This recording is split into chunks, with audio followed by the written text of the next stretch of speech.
ចាសួស្តីទៅដល់បងសម្លាញ់ទាំងអស់គ្នានឹងថ្ងៃម្សិលមិញគឺបងអូនសូមអរគុណខ្លាំងមែនទែនទៅដល់អ្នកដែលជូនសគុណដល់បងអូនចាគឺសូមអរគុណទៅដល់បងស្រីដែលគាត់ជូនសគុណបងប្រុសក៏ដូចគ្នា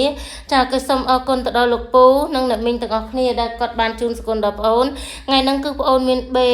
សេឲ្យពុកម៉ែបងប្អូនត្រង់ទៀតហើយចាថ្ងៃហ្នឹងគឺមានច្បាស់ខ្លាំងបេសេប៉ុន្តែក៏សូមសោកស្ដាយទៅដល់សមាជិកយើងពីម្សិលមិញចាសមាជិករបស់យើងគឺអត់បានចូលទេចូលបានតែអ្នកតែតាមដានគឺចូលចំ04ចំប៉ុសដេពេលយប់ចូលខ្សែគត់ប៉ុសអាចូលអុស0បេដេបើសមាជិករបស់យើងវិញគឺចូលបានតែខ្ទង់0ទេគឺបងអូនឲ្យ0ដូចគ្នាចាឲ្យអុស0គឺចូល0ចា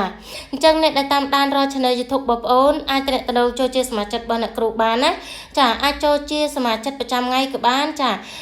បង20000បានលុយ20000បានលេខ20000បានលេខចាប្រចាំថ្ងៃរបស់អ្នកគ្រូឬក៏ពុកម៉ែបងប្អូនអាចចូលជាសមាជិកប្រចាំខែបានដូចគ្នាអាចតំណងតាមលេខទូរស័ព្ទ09គត់518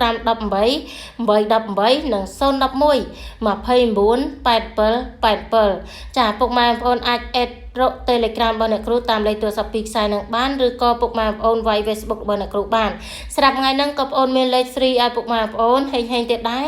ប៉ុន្តែបើចង់បានហេងពុកម៉ែបងប្អូនណាសៀមួយទាំងអស់គ្នាសៀ2 3ក៏បានដែរពុកម៉ែបងប្អូនចាពុកម៉ែបងប្អូននឹងបានលេខបុកចំប៉ុសបុកចំក្របទៀតហើយបង20000គឺបានលេខចុចចំប៉ុសចប់ចុចចំក្របហេង